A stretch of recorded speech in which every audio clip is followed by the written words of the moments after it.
Coucou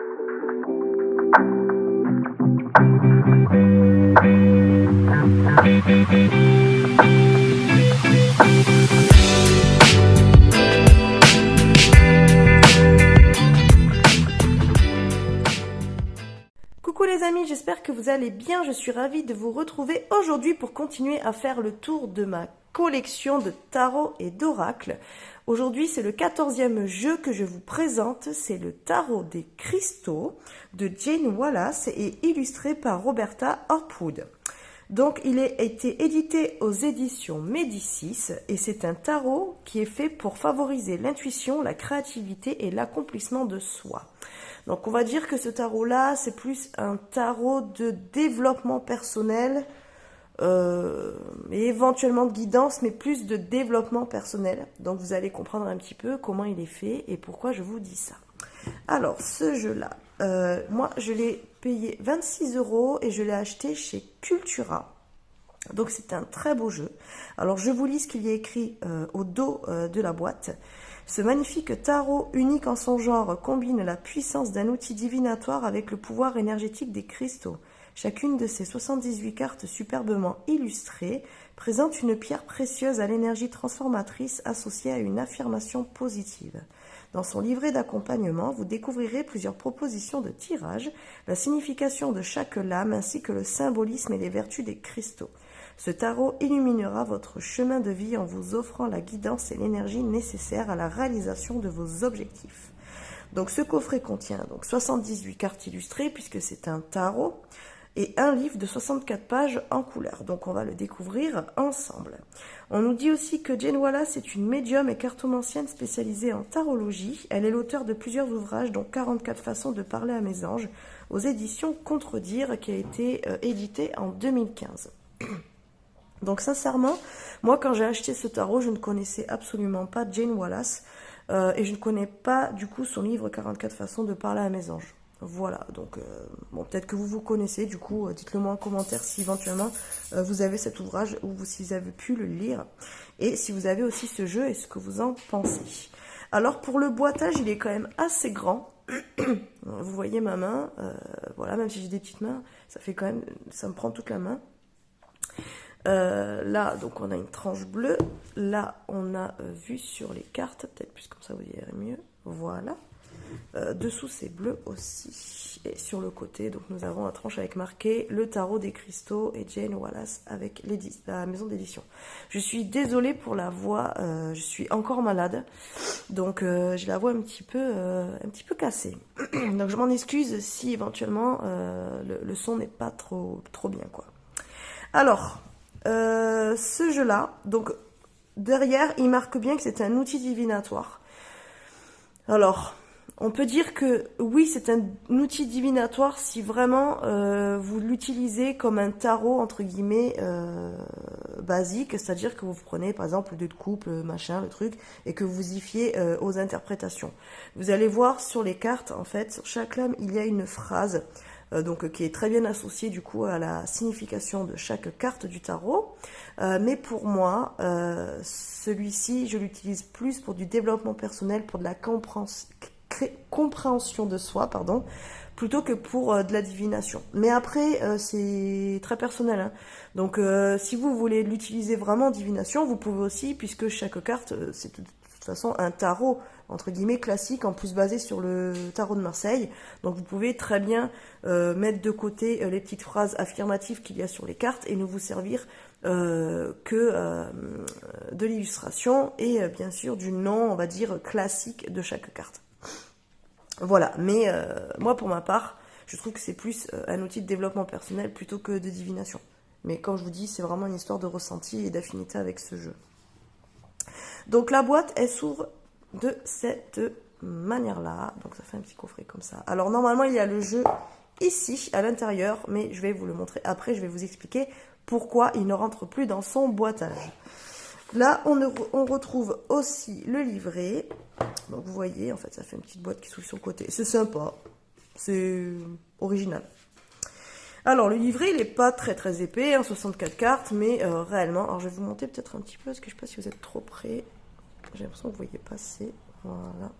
Ça sera peut-être mieux comme ça. Hop. Oui, c'est peut-être mieux. Alors, donc là, on a le petit livre qui va avec l'oracle, le tarot, pardon. Excusez-moi. Et donc à l'intérieur, on va retrouver l'interprétation pour toutes les cartes. Voilà, donc au dos, on retrouve encore des illustrations de certaines lames. Alors, le livret. Donc, on a la page de garde, hein, normale. Donc, nous avons une page de remerciement avec tout ce qui est photos, machin, tout ça. Le sommaire, donc ce qui est bien, c'est que là, ne serait-ce que pour les arcanes majeures, vous retrouvez facilement votre arcane majeure puisque vous avez la page directement mise en face. Les arcanes mineures, par contre, c'est juste par famille. Donc, bon, du coup, vous êtes obligé d'aller voir dans la famille, mais vous n'avez pas le sommaire qui détaille chaque page pour chaque arcane mineur, en tout cas. Donc, vous avez une phase d'introduction, des propositions de tirage, et ensuite les arcanes majeures et les mineurs. Donc là, vous avez l'introduction. Donc écoutez, hein, je ne vous lis pas tout, vous découvrirez. Au pire, vous mettez sur pause hein, si vous voulez vraiment le lire. Donc ensuite, là, on a les cartes et les cristaux. Donc elle nous explique, entre guillemets, pourquoi elle a associé les cristaux et les cartes. Travailler avec les affirmations. Donc c'est ce que je vous disais. En fait, chaque carte a une affirmation définie. Préparez votre tirage, choisir vos cartes. On a des propositions de tirage. Donc, on a le tirage à une carte. Donc, ça, c'est les classiques, hein, quand vous voulez vous tirer une petite carte quotidienne, on va dire. Ensuite, vous avez le duo de cristal de questions-réponses. Donc là, ça nous dit, si vous souhaitez une réponse rapide à une seule question, ce tirage simple vous apportera instantanément la clarté que vous recherchez. Voilà, donc c'est, hop, apparemment, cette carte représente la question et ça représente la réponse. Ensuite, vous avez le passé, présent, futur, donc le tirage classique en 3 cartes. Ensuite, nous avons le tirage La lumière cristalline, la voie à suivre. Donc, c'est un tirage en 3 cartes, mais on se sert de la carte du jugement, apparemment. Oui, c'est ça. Donc, il faut que vous sortiez la carte du jugement du jeu et ensuite, vous tirez 3 cartes pour faire votre tirage. On a le tirage Faites un vœu. Donc là, on a 4 cartes, enfin 5 cartes. Donc là, apparemment... Non, c'est ça. Vous avez bien 5 cartes, on ne sort pas la tempérance. Donc chaque carte là, ici, représente un élément.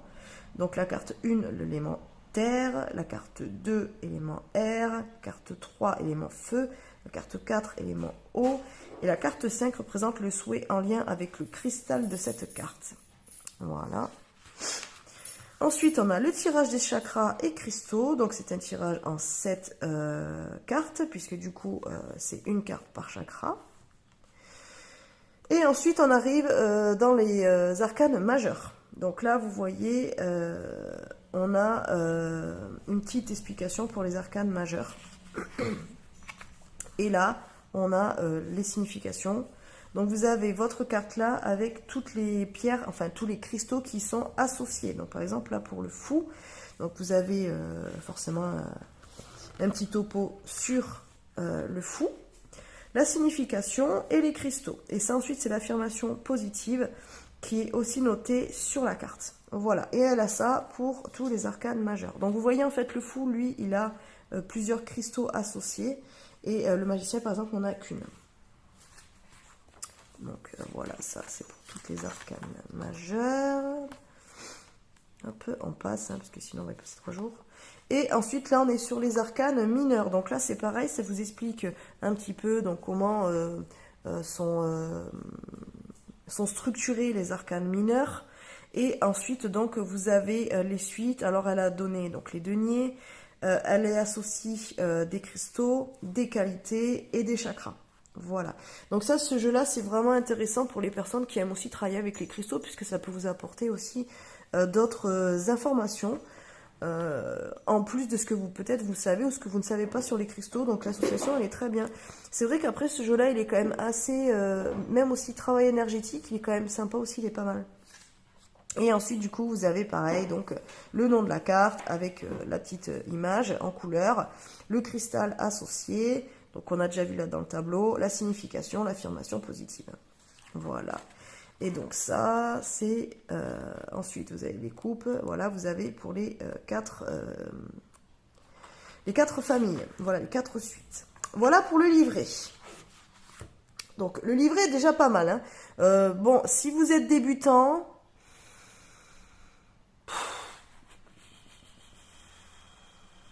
c'est pas forcément le tarot que je vous conseillerais, mais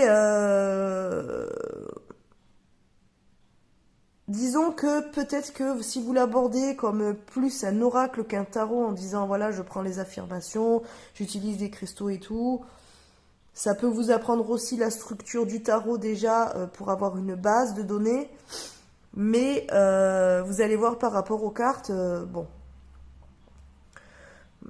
je sais pas si c'est vraiment adapté à des débutants ou pas. Ça, c'est plus en question de ressenti ce que vous voulez faire avec ce tarot-là. Moi, ce que j'ai trouvé sympa, c'est les questions les phrases d'affirmation qui sont rattachées à chaque carte, puisque finalement, elles permettent quand même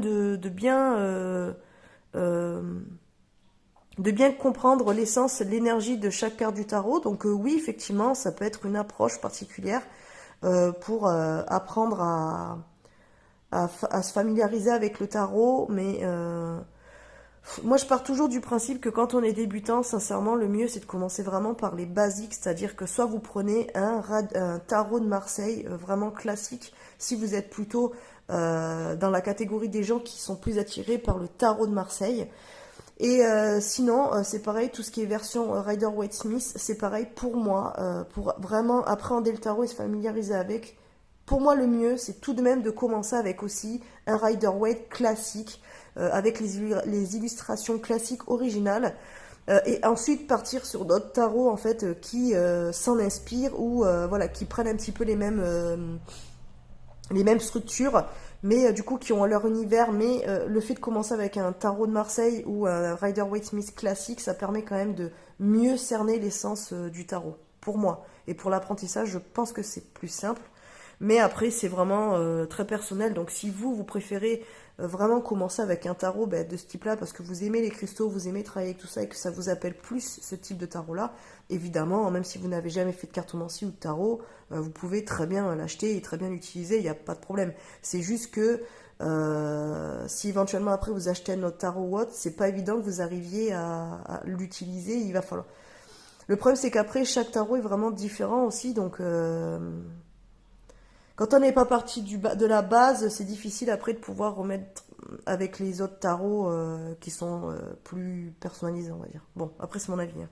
Dites-moi ce que vous en pensez si vous avez ce tarot. Est-ce que vous l'avez plutôt eu comme un tarot, on va dire votre premier tarot, ou ça a été un tarot que vous avez acheté mais vous connaissiez déjà le tarot? Voilà, vous pouvez me le dire en commentaire, c'est toujours intéressant de vous lire.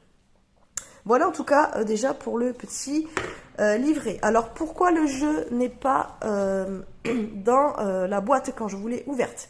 C'est parce qu'il est dans ce pochon. Donc ça c'est les pochons qu'on retrouve dans certaines boîtes d'oracle ou de tarot. Quelquefois, quelques maisons d'édition mettent un petit pochon de protection avec.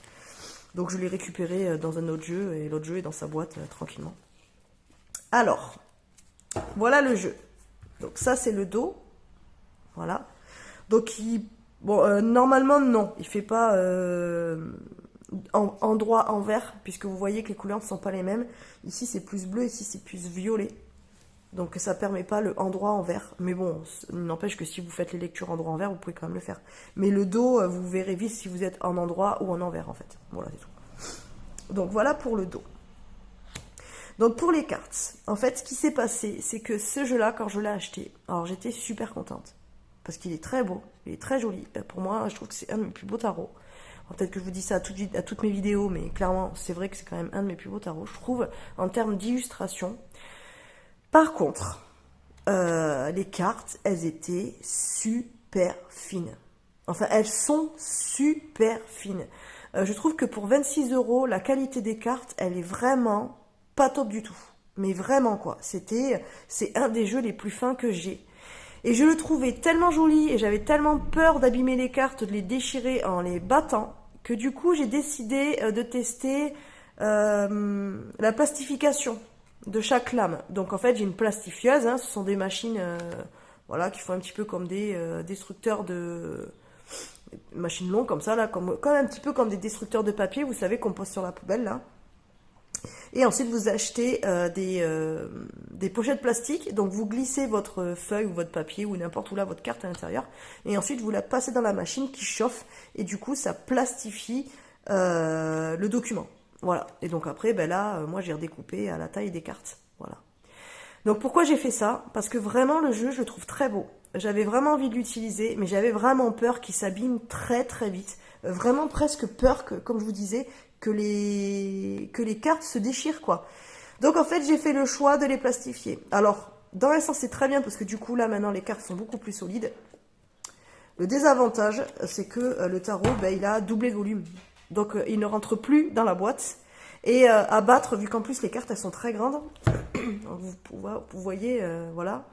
Ça glisse et tout, mais ça colle un peu entre elles, donc c'est pas très pratique. Donc, plastifier ces jeux, ça peut être une bonne idée si vraiment vous avez absolument pas du tout envie de les abîmer, de les garder dans le temps, parce que clairement ça les protège même de l'eau et tout, donc ça veut dire que même si vous les mouillez ou quoi, ben, elles seront protégées. Mais voilà, dites-vous que le jeu sera beaucoup plus épais, et à battre et tout ça, ben, ça perd un peu de sa fluidité, quoi, c'est moins sympa. Voilà. Mais c'est possible, en tout cas, la preuve. Donc, on va découvrir les cartes. Donc là, je vais vous rapprocher un petit peu pour que vous y voyez mieux. Voilà. Hop, je vais mettre là. Alors, pour les arcanes majeurs, donc là, on est sur le fou. Donc, il nous dit, je suis guidé et protégé par mon parcours de vie. Vous voyez, c'est très développement personnel quand même. Le magicien, je manifeste parfaitement ce que je désire. La grande prêtresse, mon intuition me guide vers la vérité. J'adore cette grande prêtresse de mes tarots, je crois que c'est une de mes préférées. Je la trouve magnifique. L'impératrice, je crée naturellement et avec joie tout ce que je souhaite. L'empereur. Le hiérophante est très beau aussi. Les amants, très beau aussi. Le chariot. La justice. Alors je trouve que les illustrations sont vraiment très féminines. Ce jeu-là, pour moi, alors de toute façon, je pense que c'est une illustration. Voilà, de toute façon, c'est une médium, donc c'est une femme qui a créé le jeu. Mais vraiment, on ressent vraiment l'énergie féminine dans ce jeu, quoi. Autant il y a des jeux qui ont été créés par des femmes et on va dire que l'énergie est très équilibrée. Il y a autant de yin que de yang. Là, vraiment, je trouve que toutes les cartes sont très féminines dans l'énergie. Voilà, on sent vraiment la patte du féminin dans ce jeu-là. Et ne serait-ce que pour peut-être travailler son féminin sacré et tout, c'est un jeu qui peut être très intéressant, si c'est quelque chose qui vous parle. Alors, l'ermite. L'ermite, alors c'est ma carte préférée du tarot. C'est pas forcément mon ermite préféré, mais il est sympa. Donc, la roue de fortune. La force. Le pendu. Pendu très beau aussi. La mort. Alors, la mort, je la trouve hyper poétique. Voilà, elle peut faire peur dans certains tarots, puisque la mort est quand même une des cartes qui fait le plus peur. Et là, je la trouve très poétique. Vraiment, on voit que c'est une porte vers du renouveau. Là, d'ailleurs, on voit qu'il y a quelque chose qui pousse. Donc, on comprend que c'est la mort de quelque chose pour le renouveau. Voilà, avec le papillon aussi, c'est la transformation. Donc, c'est vraiment ça, en fait, le vrai sens de la mort, c'est la transformation. Et là, je trouve qu'elle est très bien illustrée. La tempérance. Le diable. Le diable est sympa aussi, mais c'est sûr que là, il fait beaucoup moins peur que dans d'autres jeux. Hein. La tour. L'étoile. La lune. Le soleil. Le jugement. Le monde, magnifique. Et donc ensuite, on arrive dans les coupes. Alors vous voyez, c'est une base vraiment tarot de Marseille. Donc les mineurs ne sont pas illustrés avec des scénettes.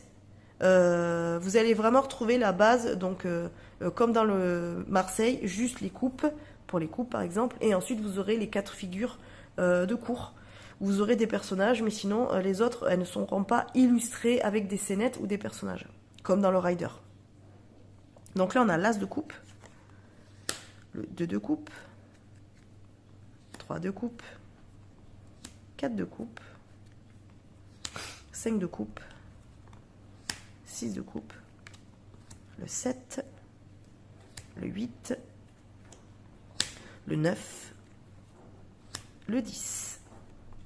Donc, vous voyez, quelqu'un qui ne connaît pas du tout le tarot, commencer avec un tarot de Marseille, c'est déjà compliqué. Mais là, c'est pareil. Du coup, si vous n'avez jamais vu de tarot, là, les illustrations, ça va pas franchement vous parler. Donc après, vous pouvez vous servir par contre du cristal, pardon, qui est associé donc là à la famille complète. Donc de l'As au 10, puisqu'on retrouve tout, sur les 10 cartes la même pierre. Et sur la phrase d'affirmation. Voilà, par exemple, là, le 10 de coupe, c'est j'ai tout ce que je souhaite dans mes relations. Voilà, donc on comprend que c'est un aboutissement quand même, qu'on est arrivé quelque chose, au bout de quelque chose. Mais sinon, si vous vous fiez à l'illustration, ben ça va pas vraiment vous parler, quoi. Donc ensuite, on a les figures, pardon, donc le valet de coupe, donc qui est représenté par un personnage assez jeune. Le cavalier de coupe, qui est déjà un petit peu plus vieux, donc vous voyez que là, on passe vraiment de l'enfant, on va dire, au jeune adulte, à l'adolescent. Donc franchement, ça représente quand même bien l'énergie des cartes. Puisque c'est un petit peu ça, en fait, hein, dans les figures. Vous avez cette notion d'énergie plus ou moins mature. Ensuite, on a la reine. Voilà. Et enfin, le roi. Les figures, moi, je les trouve très jolies dans ce tarot. Elles sont très poétiques aussi. Donc, on est dans les épées, donc c'est pareil. Le 2, bon, je passe un petit peu vite parce que vous voyez que là, c'est toute la même chose. Le 5, le 6, 7, 8, 9, 10. Alors, il y a un code couleur aussi hein, pour les familles. Là, par exemple, vous voyez, c'est plus dans ces tons-là pour les coupes et c'est plus dans le violet pour les épées. Donc, vous pouvez jouer aussi avec les couleurs si ça vous parle. Donc, le valet, on est encore sur un jeune enfant. Le cavalier d'épée, donc qui est déjà un petit peu plus âgé. La reine d'épée et le roi d'épée. Ensuite, on est sur les deniers. Donc, les deniers, vous voyez, on retrouve un petit peu de vert et tout, comme la malachite. Donc, le 2, 3, 4, 5, 6, 7, 8, 9, 10. Donc, les figures, donc le valet de denier. Donc là, c'est la pyrite qui est rattachée aux figures. Cavalier de denier. La reine de denier, qui ressemble à l'impératrice, et c'est aussi, du coup, celle qui est sur la boîte et sur le livret, qui est très belle, d'ailleurs. Le roi de denier, il fait vraiment très sympa. Et ensuite, on est sur les bâtons. Donc là, vous voyez, on est plus dans l'énergie feu, hein, avec vraiment ce jaune, ce orangé, magnifique.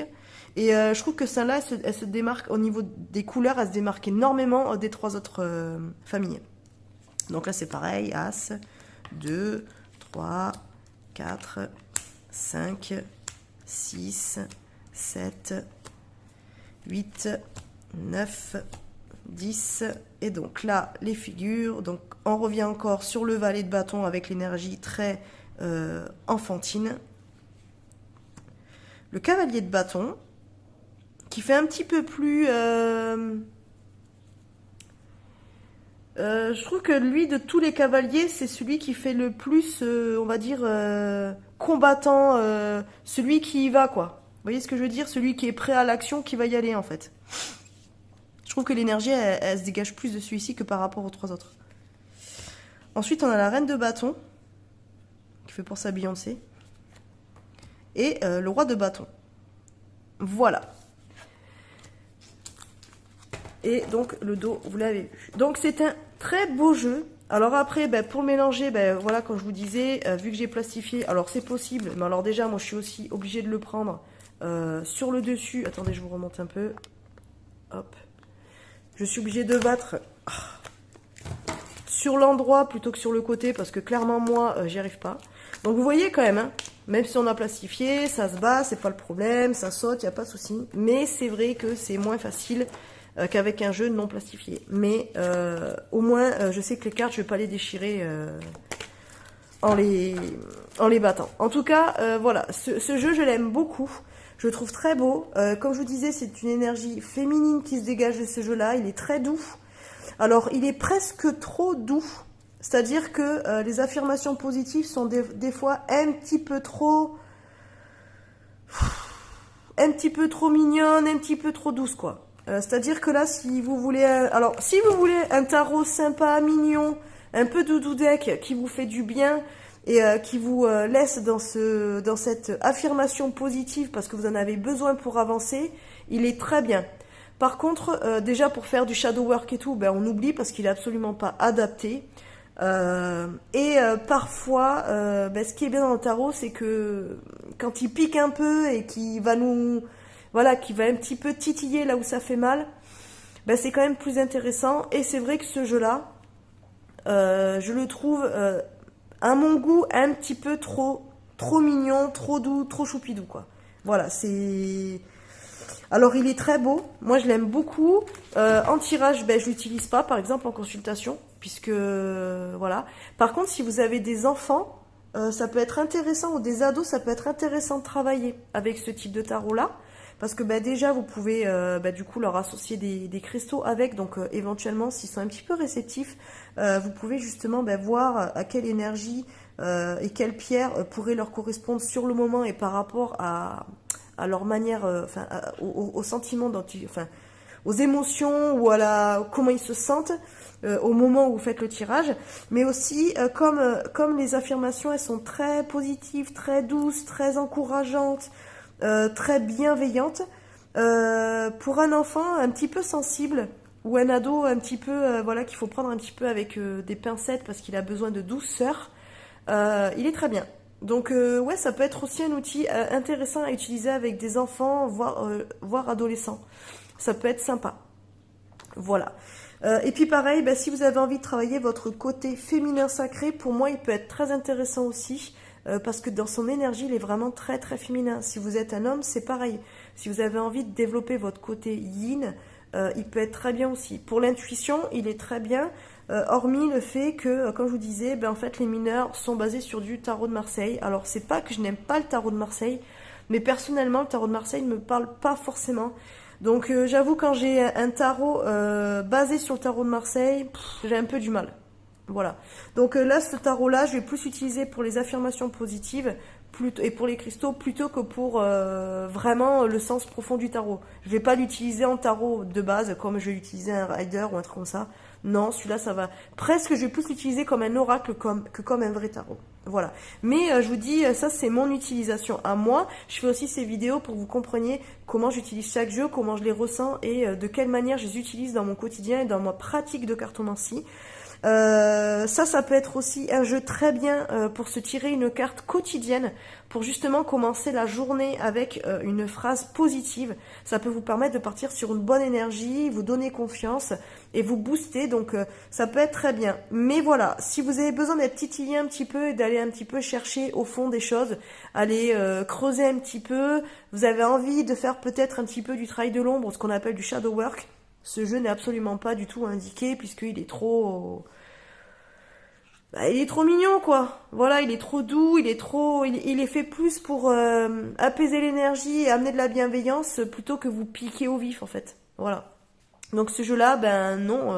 Par contre, si vous vous sentez un petit peu mou, vous avez un petit peu du mal à partir le matin de bonne humeur ou quoi, ça peut être un bon jeu. Voilà. Clairement, ce jeu, il est très bien aussi, comme je vous disais, pour le tirage quotidien d'une carte. Mais utilisez-le plutôt dans ce cas-là avec les phrases d'affirmation et éventuellement avec les pierres. Si vous utilisez les cristaux dans votre quotidien, ça peut être pas mal. Voilà. Voilà, les amis. Écoutez, dites-moi en commentaire ce que vous en avez pensé, si ça vous a plu, si vous connaissiez ce jeu ou pas.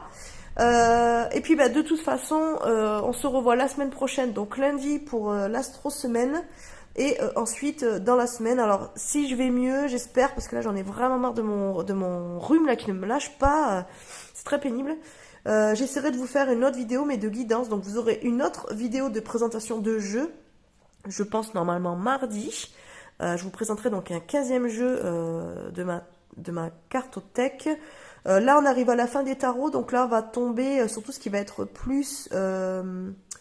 les tarots, mais disons que ça va être les tarots classiques, hein, les tarots à jouer que je vais avoir un peu de cartes à jouer, à vous proposer. Et je vais aussi vous montrer les 2 tout premiers jeux que j'ai eus. Quand, entre guillemets, j'étais jeune, je devais avoir, les premiers jeux que j'ai eus, je devais avoir entre 12 et 14 ans. Donc je vais vous montrer les 2 premiers jeux, dont un tarot de Marseille et le Grand Tétéia.